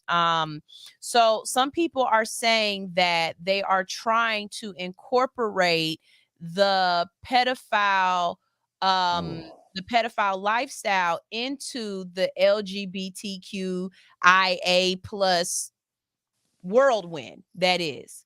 Mhm. How do you feel about that? Do you believe that that is true? Do you see that in a way and believe that that's true? And how do you feel about that and what can we do? Because the worst thing that we can do is make people who feel as though child love is should be normalized and should be okay. So, what do you think of that? I'm glad you brought it up, actually, because I've been watching videos about this myself. I've been seeing mostly I'm hearing it from people who oppose the LGBT community on TikTok, who are saying that there are that the gay LGBT movement is like supporting these people. First of all, I don't believe in the word maps. They keep calling, I keep hearing the word maps. Now, I mean, I don't usually hear it from on the liberal side as much as I do. What's maps? I haven't heard that word yet. That's apparently a word that conservatives are saying that liberals are using to describe the child molesters, which is I think what is it, minor attracted person or something like that. Okay. Yeah. So that is exactly what you're saying. That is that word or that abbreviation is a validation of child molestation. Anybody who uses that word to respect somebody who molests children or wants to molest children, somebody who is minor attracted, that person has a mental problem. That person doesn't belong in society. And I feel like I have my thumb on the pulse of the LGBTQIA movement simply because I am outspoken and I'm a part of the community. And I have had some people. There are people within Happy Pride, thank you. And I recently went to Pride in Alabama with Mama Ty. Right. And it was an amazing experience. I hadn't done it in a while. But to be among people, who are just seeking equality and, to me, a lot of words that are being thrown around at the gay community. And a lot of these things are not true about the vast majority of LGBT people. We do not support child molesters. We absolutely do not want them in our parade. We don't want them having a flag that resembles anything similar to the flags that, other members of our community might be using. Don't want them adding colors to your flag. Right. We recognize child abuse and we know that, minor attraction is a mental illness that has to be addressed and addressed in whatever form or fashion necessary. And if it comes to, a person who has molested a child and they should be convicted, they should be, in severe cases, perhaps even castrated, given the option, personally. I just, or worse, because I think, there are predators out there who literally like rape and harm and, abuse children so severely that physically and mentally messes them up for life. And it's a slippery slope, I think, from being minor attracted to becoming a predator. I live next door to two people who are convicted child predators, and I don't feel like they should be. That's another story on my page. I don't think they should be next door to me. I don't know if they're gay or straight. Then it doesn't say that in the listing online about who they are. They're register sex offender registry only gives limited information. So I don't know the whole stories about these two men who live next door to me in my town, but I could tell you that I am disgusted by the fact that they're giving any freedom to to huddle together in one house in any neighborhood where there are children nearby. And I think most LGBT people agree with me on that there's no such thing as a minor attracted person. There is a frickin' mentally ill child molester or predator who needs to be addressed by the legal system and by the mental health care system. And they should be taken out of society. Anybody who is capable of doing that to a child should be taken out of society. That's the reason we have laws where if you have sex with a minor, you can go to jail unless you're married. And that's the loophole. And then the question is, why do we have so many loopholes in 42 states in this country? What is the purpose of that, and who's behind it? And it feeds into a lot of these conspiracy theories, mostly right-wing conspiracy theories about Illuminati and Jeffrey Epstein, and and like how it's both parties and all this stuff. Like, it's just feeding into that, and I don't see how it couldn't, because it almost looks like there's a conspiracy to undermine the rights of children in our country. Children are human beings. These are human rights. They should never be forced into marriage. And it does happen in a lot of other countries. You're right. That's the problem. But we have no control exactly over what's going on in other countries on our level. But you can see why nothing's changing in other countries, because we're not changing here. We do set the example. I think the United States is like the 1% richest of the richest people, richest country in the world. We are the 1% of the planet, and we don't take care of our people. We don't provide proper mental health care. We don't address these situations. They'd rather go after somebody for weed, like this stupid minor things, that the cops will come after you for. But I've heard stories of molesters getting online, being caught. Like, there's a guy who, I don't know if you've seen the videos of the guy who's been like investigating, and he hacked a bunch of websites, and he came up with like a whole list of names of all these child traffickers, and he took them to the FBI, and the FBI didn't do. You know what TV show I miss? I miss that show where they To Catch a Predator, and you wait yeah, to walk in the door, and he walk in and he got beer, and so right, beer to a 15-year-old, and then look on their face where they're trying to explain themselves, and it's like, no, you caught, you dirty, nasty ass man. Right. And they always try to lie. Well, I didn't know she was 15. Like, really? Because the text message right here shows that you were told that. Wait till I get out of school. And they still show up anyway, right? I know someone personally who went to school with Aaliyah. Like, she was a 12th grader and he was a 9th grader type deal, right? And he said there's no way in hell that these parents, the music industry, anybody did not know that R. Kelly was doing what he was doing with Aaliyah. He was like, R. Kelly used to come and pick Aaliyah up from school. The teachers saw R. Kelly picking up teenage girls from school, and nobody never questioned it. Yeah, that's just ridiculous. Like, how the hell? So much enabling that goes on. There really is. Yeah, R. Kelly is the perfect example of, and probably Michael Jackson too. A lot of enabling going on, and the same Jeffrey Epstein and so many of these other Hollywood people. Like, how the hell did they get away with this for so long? How did absolutely nobody grow a conscience and say something?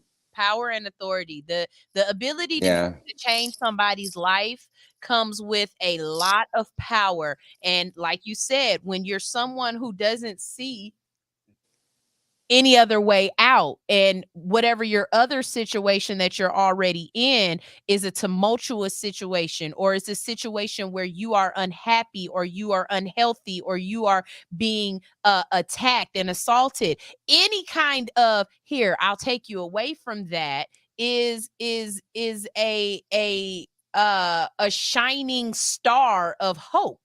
You know what I mean? And I also blame the Disney princess lifestyle. This belief that, oh, my life is so horrible at home with my parents, but Prince Charming is going to come and he's going to rescue me and steal me away and take me to his castle and take care of me, and I'll be fine. But they never show you what happened to Cinderella after them glass slippers came off. She ain't wearing them all day. Trust and believe. Right. Cleaning up that damn castle. The family right. Yeah. Happily ever after my butt. I do want to go here and give people some resources. Okay. So if you've been listening, and if in any kind of way you see yourself in this conversation and you need a way out, let me give you some additional resources that can be helpful for you. Okay. The first one I want to give you is UNICEF. Okay. That's UNICEF, child marriage. The website is www.unicef.org. Okay. There's also Girls Not Brides, Ending Child Marriage. That website is www.girlsnotbrides.org. Another one is Unchained at Last, Ending Child Marriage in the United States. You can find them at unchainedatlast.org. Okay. You do not have to suffer in silence. You are not alone. This is not okay. It is not your fault. You do not have to feel like a victim. You can change your circumstances. If the adults in your life are not there to protect you, please find someone who will be your advocate. Parents, you don't have to just protect your daughters. You have to protect your sons too. Y'all be letting y'all kids spend the night over anybody's house. You can't. You can't anymore. My daughter was so mad at me just a couple of months ago because she wanted to spend the night at this little girl's house so bad.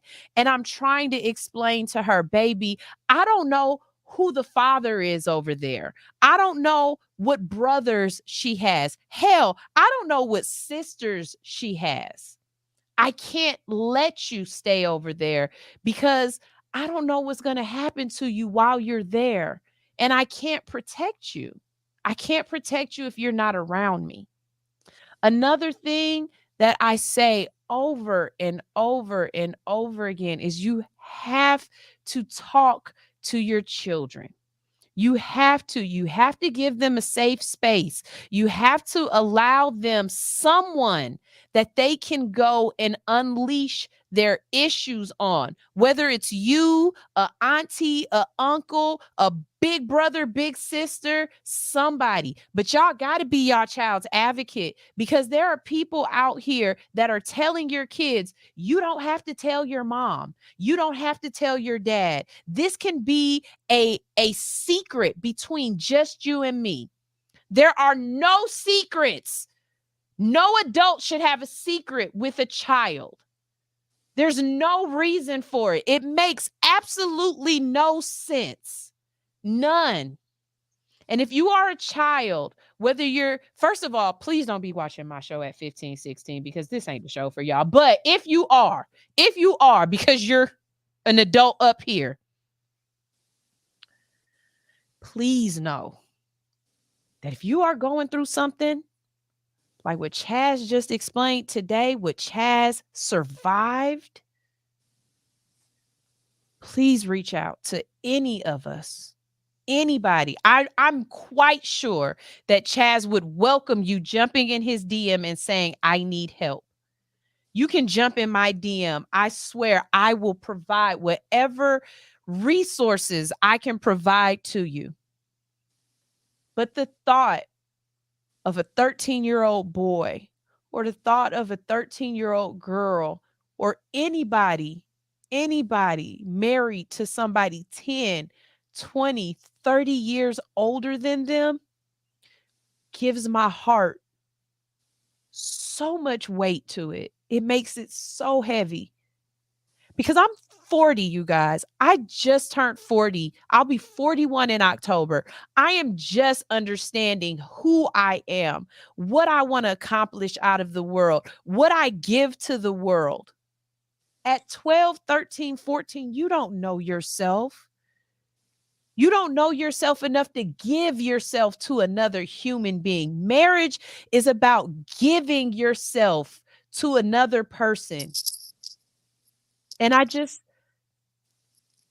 feel as though you lose so much more than you gain being married at such a young age. I just do. And I hope and I pray, Chaz, that you have survived this in a way that doesn't haunt you. And I think your light is what really, really made me just attach myself to you in a way, to reach out to you, because I don't talk about things that have happened to me as a child. It's mine. I deal with it. I live in it. I'm okay. I'll be okay. But I would never want anyone else to go through the things that I had to experience, that Chaz had to experience, or that any of these other young people are having to experience in our world right now, in a way that is not, it's just not conducive for allowing a child to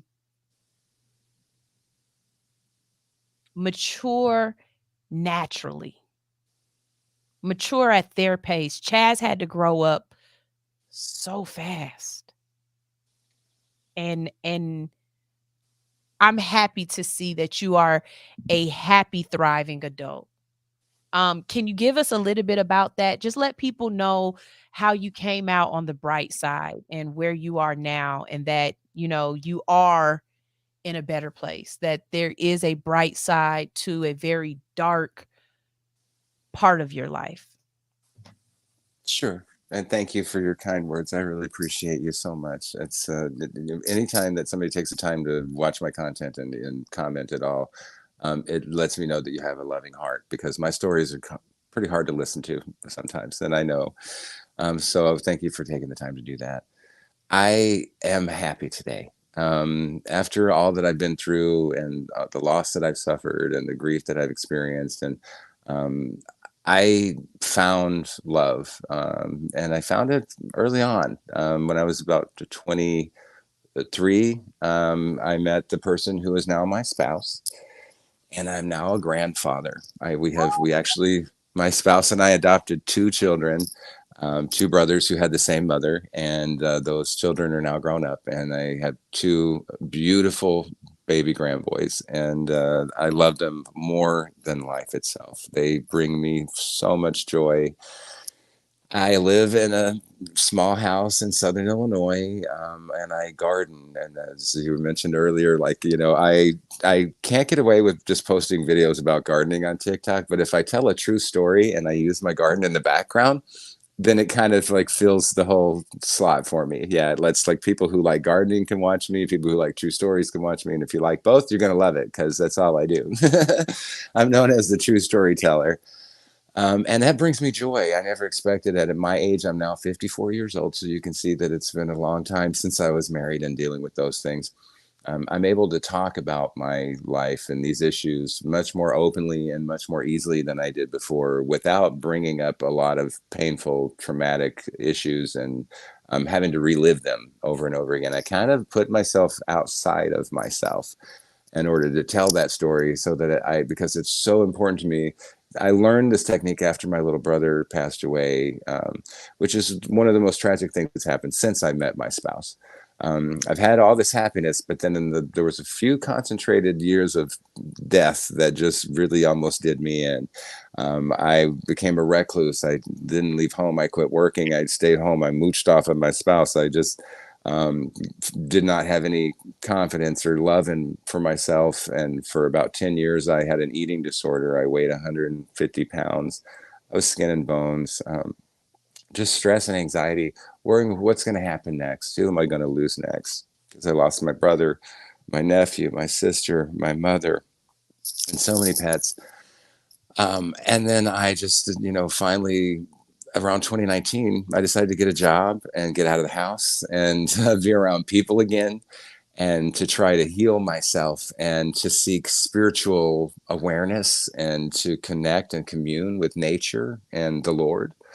And I, in my own version of the Lord, which is the same as everybody else's, just, but I feel so grateful for this life at this time, and to have overcome what I have. And so being strong enough to tell my stories has been what unexpectedly, pushed me up in the rankings on TikTok, and has gone viral several times, and to the point where I now have well over 500,000 followers. I never ever thought anybody would listen to me tell any story. The love that I receive from people who take the time like you to watch my content and get to know me and to reach out to me like this makes it all worth it. It just makes me feel so good and so validated, and it just really validates my purpose in this life, which is to advocate for other people who've been through something similar to me. I think God doesn't put us through something and to only to see us on the other side, standing there watching other people go through the same thing. I think we're on this other side watching these people go through this so that we can reach out to them and say, look, it's going to be okay. There's hope in the future. Change is constant, and you can change your mindset, and you can manifest good things into this life if you choose. It just takes practice, and then more importantly is forgiving ourselves. When you come to the realization that it was not your fault, that you were a child, you were a minor, you were innocent, and you were unsupervised, or you were neglected, or you were abused by your parents or a family member or anyone, that was not your fault. And I think that's the guilt that I had to carry with me for decades before I finally just realized I was innocent. And I think it helps when you have children and you can look in their eyes and you see your own innocence reflected back on you. It just changes everything. Your whole perspective just is like, boom, oh my God, like this child is not capable of consenting to a marriage. Neither was I. And my 15-year-olds were smarter than I was. They had better education. Like they had a lot more going for them because we really gave our children the world. But it affected my parenting. Like, like you said with your daughter, I don't let my children go anywhere. And I didn't. Now it's not my choice, obviously. But as children, I just watched over them constantly like a hawk. And I didn't smother them. I gave them their space. They had their own bedrooms and their own gaming systems and their whole life, but I did not let them go spend the night anywhere. I just didn't. I'm like, it's just a rule in our house. You're not spending the night anywhere, and nobody's spending the night over here. It's just not happening. Because every kid who comes, they send their kid over to your house. Next, you got to send your kid over to their house. So I'm like, no, you're just not going to do overnighters. You're gonna not until you're 18. Yeah, it's hard. It definitely is hard, and they don't understand always why you're doing it. And you're like, I'm here to protect you, and that's all I'm trying to do. Chaz, it's time. My time is up, and we got to get off the radio now. But before we go, I just want to give you a chance. Just go ahead, tell everybody where they can find you. I'm definitely going to send this to you so you can upload it onto your YouTube. I'd like you to get as much as much of this out here as possible. My platform is to educate and to have those conversations that we don't have, that we need to have. I call it barbershop. I call it CNN for the barbershop. We're definitely I love it. Yeah, we're gonna talk about some good conversations, some good news stuff, but we're definitely gonna converse about it, and we're going to make it real.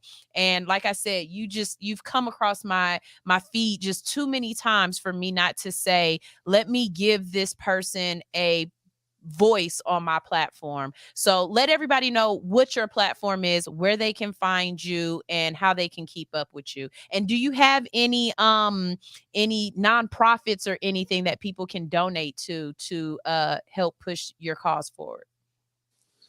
I do not have any nonprofits right now, and none that I can recommend. But UNICEF is excellent, and I love the resources that you provided here. Excellent work on that. Thank you for doing your research on that, because I wasn't even aware of some of those resources.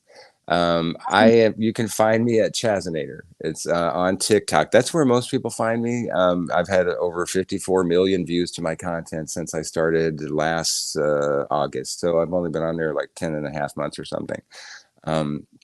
And it's at CHAZONATOR at Chazinator on TikTok. I've got hundreds and hundreds of videos. I upload a lot, like maybe 3-4 times a day. And that's just one of the secrets to my success. You just keep piling up more, and the more views you get, the more people are going to see you. And the more likely you are to go viral with any given story. I just am grateful for the opportunity to be here on your show, and I thank you for taking the time to listen to me, and for putting so much effort into this gaining the knowledge that you've shared here. today. You are so good at what you do, and I, watched some of your content before just to kind of get a feel for, your style, and I love it. I'm so grateful that you exist and that you're out here doing what you do. So, count on, future interactions for sure. I just want to say, lastly, to anybody who's out there, like, you know, if you feel like you need help, if you feel like you're in a situation, just like she was saying earlier, like Sunshine said, and if you're underage, and you feel free to contact me, but at the same time, be ready, be prepared to put your parents on the, in the message with me, or to make sure, for me to tell you that I'd like for you to have your parents involved. Because I feel like it's important for me to communicate with the parents of these young people. I never, like you, my audience is not geared, or my material is not geared for children. So I deal with a lot of adult subject matter, but that doesn't stop kids from watching these videos on TikTok. Obviously, they can watch any damn thing they want on the internet. And it's rare, but I do have, from time to time, minors reach out to me for help. I always insist that they involve their parents in the conversation, because they need someone they can trust and support, and their parents might need advice. And I have helped a lot of parents to accept and acknowledge the needs of their children through my platform, as I'm sure you have and are and will continue to do. And so I just want to say that I'm very grateful for you, and thank you for this opportunity. Thank you so much, Chaz. I absolutely, absolutely appreciate you saying yes and answering my email. Not everybody answers the emails, people. You know what I say? Be social on social media, and you never know how you might be able to reach out. And for all of those people who have a voice or have something they want to say and they just don't know if anyone is out there listening, we are. There are people who are, if you have a message, there's somebody who needs it. So don't be afraid to put your message out there or worry that no one's watching. The person who needs to hear the message hears it. I related to because of my background, because of things that I've been through. I saw his light, So again, I got to get out of here, because if I don't get off in a second, they're gonna come call me. But y'all, thank you so much, Chaz. I Thank appreciate you. it. And we're new friends. We're friends now, okay? And Yes, thank you. in person, because I want to give you the biggest hug ever. Like, I want to give you one of those Martin hugs where we breathe in and we Martin, oh yeah, you got it. know? You got it. So I would love that too. Thank you. thank you. Y'all, I know we got to get out of here. And like I said, this was a show that I really wanted to have. I really wanted to be able to provide somebody with the information that they needed. Like I said, I never know who I'm talking to, but I know somebody needed to hear the message. And again, thank you so much, Chaz. I would give y'all his Instagram, but he already told me he don't be on Instagram because Instagram be hating. And I get it, because they be hating on me all the time too. I stay shadow banned on Instagram, so I get it. But you can find him on TikTok at Chaz O Nader, spelled exactly the way it sounds. CHAZ, the letter ONATOR, Chaz and Nader. Okay, y'all make sure y'all check him out. I gotta get out of here. I'm gonna play y'all some music to go. And just tune in tomorrow, y'all. I'll be right back here tomorrow. Hopefully feeling better. Like I said, I've lost a couple people in the last couple of days, and it's just kind of hitting me a little hard right now. I won't turn down any phone calls that are just saying, hey, I love you. All of the DMs, the people who can kind of tell that something's not all the way right with me. I appreciate y'all, and I love y'all very much. And, live in your humanity. I tell y'all that too. Live in your humanity. It's okay if you're not sunshine and roses every single day, all the time. Just don't live in it to the point where you can't get out of it. All right. Y'all, I got to get out of here and I got to go. But All Hustle, No Fear will be back here tomorrow. And you can catch out all of the dope shows on our platform today. At 12, we have In the Middle. At 4, we have Unbox Top 10. Tonight at 7, we've got Pep Talk with Tay. The Lick Show is at 8. And at 9, we have Spank Me Positive. So y'all make sure y'all stay tuned. This is All Hustle, No Fear on Hits 92.3, the real definition of internet radio. Ew. Can we link up tonight? Drink some rock and Sprite tonight. My pussy is super tight. Couple years without taking pipe. I am squirting back to back. I made a mess over the floor. Moaning out loud, the neighbors banging on my door. But the pounding ain't gon' get it. You gotta put your tongue all up in it. Give me a better feeling, shy fucking your brain. You know you like it. Stop holding back, baby boy, don't try to fight it. Got a little insane, orgasm riot. I'm an Aries, baby daddy, you a Pisces. I'd rather make love than get a quickie. Love it when you're on top, go slow in me. And when we make love, it's a hell of a drug. I'm addicted to you like I'm a coke fiend now. Put it in your face, know you like the way it tastes. The way I scream your name in your ear, I wanna sing. Ooh, right there, don't stop, daddy. Feeling so good, riding you like a caddy. Beat it up like a porn star actor. Slurp it up, stimulate from my reaction. You know I like it rough, handcuffing me in action. So choke me up on your back, I do the scratches. On top of cars, up in these bushes. On these staircases, no fucks where we do it. Don't tell nobody what we do. I won't tell nobody what we do. Keep this between me and you. All of this between me and you. Let me fuck on you. LMFO you. I just want to run my business and do ratchet shit with my friends. That's it.